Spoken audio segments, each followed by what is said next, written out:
Chuck Norris has spent his entire career letting his actions speak louder than his words. Calm, disciplined, and famously private, he was never the type to get dragged into Hollywood feuds. But recently, something changed. In a rare emotional moment, Chuck finally broke his silence, and what he revealed stunned everyone. For the first time ever, he admitted there were actors he truly couldn't stand. Men whose behavior pushed him further than fans ever imagined. Why now? What made the most controlled man in Hollywood finally speak out? Today, we reveal the four actors Chuck Norris openly hates, and the shocking stories behind each name. The first name on Chuck Norris's list is Jean-Claude Van Damme. Long before Van Damme became a Hollywood action icon, the Belgian newcomer had a rough climb ahead of him, and a surprising early link to Chuck himself. When Van Damme landed in Los Angeles in the 1980s, he was just another young hopeful chasing a dream. To survive, he took whatever work he could find, driving taxis, waiting tables, modeling, and grabbing tiny film roles. He appeared briefly in Monaco Forever as the gay karate man, and later showed up in the breakdancing movie Breakin'. But one of his most unexpected early jobs was serving as a bouncer at Woody's Wharf, a bar owned by Chuck Norris.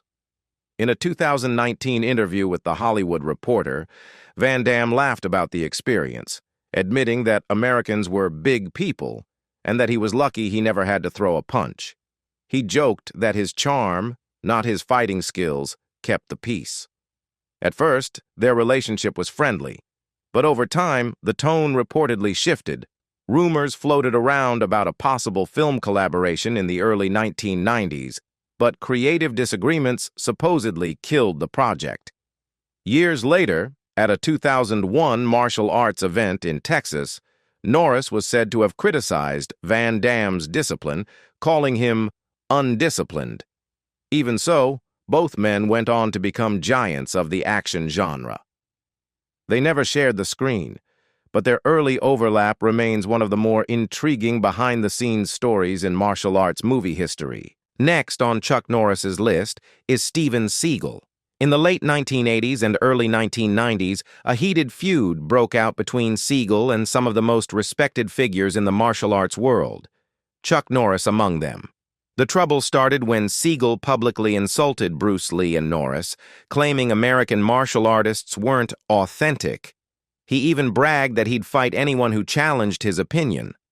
Bob Wall, a close friend of both Lee and Norris, wasn't about to let that slide. He gathered a group of elite fighters known as the Dirty Dozen, names like Benny Urquidez, Bill Wallace, and Gene LaBelle, and issued a direct challenge for Seagal to back up his words in an actual fight. Seagal declined. Some people thought the challenge went too far. Others believed it was a necessary stand to protect the integrity of the martial arts community. The showdown never came to pass, but the episode became a famous chapter in martial arts lore, a reminder that respect, humility, and authenticity matter just as much as skill. Then came Alec Baldwin, the actor who clashed with Chuck Norris without ever meeting him face to face. Norris, a committed conservative, has long supported Republican figures like Mike Huckabee, Mitt Romney, and Donald Trump, often urging Americans to return to what he calls traditional values. So when Baldwin began portraying Trump on Saturday Night Live, turning politics into satire and drawing laughs at conservatives' expense, it didn't sit well with Norris. In a 2017 blog post, Norris criticized unnamed Hollywood elites who mocked American values. He didn't mention Baldwin directly, but readers immediately linked the comment to Baldwin's viral SNL performances. Baldwin never responded publicly, but the tension underlined the deep political divide in Hollywood, two actors on opposite sides of a cultural battlefield. And then there was Shia LaBeouf. Norris and LaBeouf came from completely different worlds, and their brief working encounter reportedly didn't go smoothly. In the late 2000s, the two were involved in a commercial project, and sources claimed Norris was unimpressed with LaBeouf's behavior on set. Insiders described Shia as erratic, intense, or simply disrespectful, traits often tied to his method-acting approach. Norris, known for discipline and professionalism, reportedly disliked the attitude. In 2020, he posted a cryptic message on Facebook: "Fame without discipline is chaos." He never named LaBeouf, but fans immediately connected the dots, especially given Shia's long list of public scandals and legal issues. Neither actor has addressed the incident since, but the rumored tension remains a reminder of how clashing personalities and generations can ignite conflict in Hollywood. Now that the four names are revealed, it helps to look back at the journey that shaped the man behind the legend. Chuck Norris was born on March 10, 1940, in Ryan, Oklahoma. To an Irish mother and a Cherokee father, life at home was unstable. His father worked countless jobs, struggled with alcohol, and was rarely present. Chuck grew up shy, introverted, and unsure of himself. The loss of his younger brother Wyland in the Vietnam War in 1970 became one of the deepest wounds of his early life. At 16, after his parents divorced, he moved with his mother and brothers to Kansas and later to California.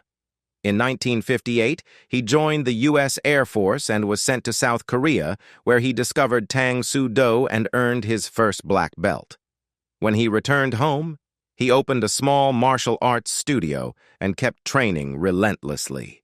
Chuck didn't become a champion overnight. He lost early matches but refused to quit. By 1967, he was winning major tournaments, defeating fighters like Joe Louis, opening karate schools, and training celebrities including Steve McQueen and Bob Barker. In 1968, he took his final competitive loss, then went on a 6-year undefeated streak as middleweight champion. Around that time, he became close friends with Bruce Lee. His big break in Hollywood came in 1972 when he played the villain in Way of the Dragon opposite Bruce Lee. Encouraged by Steve McQueen, he studied acting and landed lead roles in Breaker Breaker, 1977, and Good Guys Wear Black, 1978. The low-budget film that unexpectedly made millions and launched him as America's first major martial arts movie star. Through the late 70s and 80s, Chuck built a career on American-centered action stories, from A Force of One and The Octagon to his first major studio film, Silent Rage, Lone Wolf McQuade, turned critics in his favor, with Roger Ebert calling him iconic. Hit after hit followed. Missing in Action, Code of Silence, Invasion USA, and even the Delta Force alongside Lee Marvin. Chuck's personal life was just as complicated as his career was successful. He married his high school sweetheart, Diane Holchek, in 1958 when he was 18 and she was 17. They had 2 sons together, though Chuck also fathered a daughter during an affair in 1963. He didn't meet that daughter until she was 26, when she reached out to him after his divorce. Their relationship eventually became close. After 30 years of marriage, Chuck and Diane divorced in 1988. A decade later, in 1998, he married model Gina O'Kelly, who had 2 children of her own. In 2001, the couple welcomed twins. Today, Chuck is a proud grandfather of 13. Politically, Chuck has always been outspoken. A committed conservative, he supported Republican causes for decades and wrote columns for WorldNet Daily. In the 1980s, he praised Ronald Reagan and often said he cared more about a candidate's character than their party label. He warned about rising terrorism, visited U.S. soldiers in Iraq in 2007, and endorsed several Republican presidential candidates, from Mike Huckabee and Mitt Romney to Ted Cruz. His stances sometimes sparked controversy, including support for Proposition 8 and questioning Barack Obama's birthplace. In later years, he endorsed gunmaker Glock, supported the recall of California Governor Gavin Newsom, and remained firm in his beliefs, even when they divided fans. Chuck Norris's opposition to same-sex marriage became one of the most controversial moments of his public life. In 2008, he openly supported California's Proposition 8, the ballot measure that sought to ban same-sex marriage. His stance quickly sparked backlash from LGBTQ+ groups and their allies, who accused him of reinforcing discrimination at a time when the fight for marriage equality was intensifying. Norris defended his position by saying that supporters of Proposition 8 were not trying to take away anyone's rights, but were standing up for what they believed marriage should be. He even compared the protests against the measure to anarchy, insisting that voters were simply protecting their values. Critics saw it very differently, arguing that his influence contributed to further marginalization of LGBTQ+ people.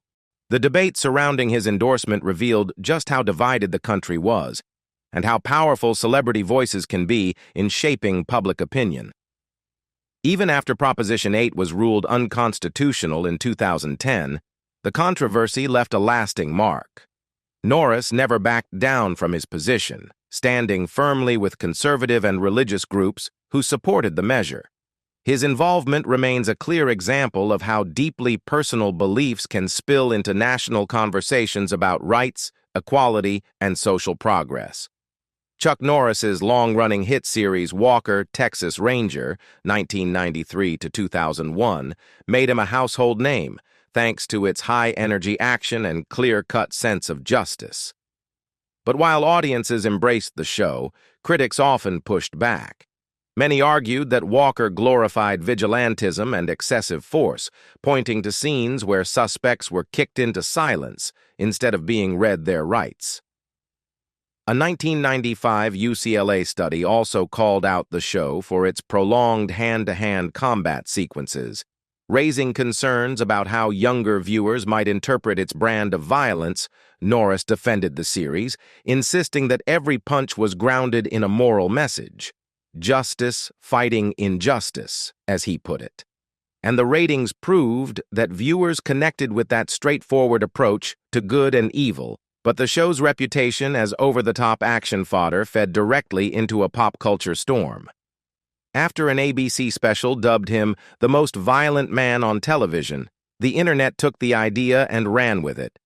By 2005, Chuck Norris facts exploded online, turning him into an accidental meme legend. These jokes, claiming he could split atoms with a roundhouse kick or defeat illness by glaring at it, spread everywhere. Comedian Ian Spector helped popularize the trend with online generators and best-selling books. Norris responded with grace at first, acknowledging the humor but reminding fans not to take the jokes literally. He even wrote about the phenomenon in a World Net Daily column, steering the conversation toward humility and faith. Still, when Spector's book crossed a line in Norris's eyes, he briefly sued the publisher before dropping the case in 2008. Despite the legal hiccup, the meme only grew. He embraced it fully in 2009 with an official fact book, and references continued appearing in films, TV, and commercials, from The Expendables to joking about a cobra dying after biting him, to a 2017 ad claiming he wears a hat to hide the sun behind. By then, Chuck Norris wasn't just an action star, he was a cultural myth, larger than life in ways even he never expected. In 2012, Chuck Norris found himself facing one of the most frightening battles of his life, not on screen, but at home. His wife, Gina Norris, filed a lawsuit against several companies, claiming she had been poisoned by gadolinium-based contrast agents used during a series of MRI scans. After undergoing 3 MRIs in just 8 days, she began experiencing severe symptoms: a racing heart, burning sensations throughout her body, and unexplained pain that refused to subside. Despite repeated hospital visits, her condition didn't improve. Desperate for answers, Gina traveled all the way to China for alternative treatments, including chelation therapy and stem cell procedures. Some symptoms eased, but she continued to suffer from crippling back pain and persistent hand cramps. She later said she felt broken, accusing the manufacturers of hiding the true dangers of the contrast dyes. Gadolinium, the metal at the center of the controversy, is meant to be flushed from the body after an MRI. But studies have shown that traces can linger, building up in the brain, bones, and kidneys. In 2015, The FDA even issued a warning about the possibility of gadolinium retention, sparking new fears about long-term effects. Although the FDA later said there wasn't enough evidence to prove harm, research has linked gadolinium to kidney damage, pancreatitis, and neurological issues. While the agents still play an important role in diagnosing medical conditions, Gina's lawsuit shined a spotlight on risks many patients never knew existed. Whether her case will ultimately prevail is still unclear, but it has already raised public concern and pushed the conversation about MRI safety into the national spotlight. In January 2021, just days after the U.S. Capitol riot, a photo began spreading online, showing a man who looked strikingly similar to Chuck Norris standing among the crowd. Within hours, rumors exploded across social media, claiming the action star had taken part in the attack. Chuck Norris shut the speculation down immediately. On Twitter, he clarified, "I recently found out that there was a Chuck Norris impersonator at the D.C. Capitol riots. I wasn't there, and it wasn't me. There is no place for any violence in our society. I am and will always stand for law and order." His longtime manager, Eric Kritzer, backed him up, confirming Norris had been at home on his Texas ranch that day. Kritzer even joked that the impersonator was much more handsome, trying to lighten the situation. The real man in the photo was eventually identified, clearly not Norris. But by that point, the rumor had already ricocheted across the internet, fueling endless speculation before the truth caught up. The incident became yet another warning about how quickly misinformation spreads online, especially when a celebrity is involved. In an era of viral photos and snap judgments across Twitter, Facebook, and Instagram, Norris's experience served as a reminder. Seeing something on the internet doesn't make it true. A little fact-checking can go a long way. In the end, Chuck Norris's story is far more complicated than the memes, the martial arts legend, or the cowboy hero many grew up watching. Behind the silence he kept for decades were real frustrations, clashing personalities, and moments that pushed even a man known for discipline to finally speak out. Now that you know the four actors he openly disliked, the question remains: do you think Chuck was justified, or did these Hollywood feuds go too far? Let me know your thoughts in the comments below. And if you enjoyed this deep dive into the untold side of Chuck Norris, make sure to like, subscribe, and stay tuned for more shocking stories about your favorite stars.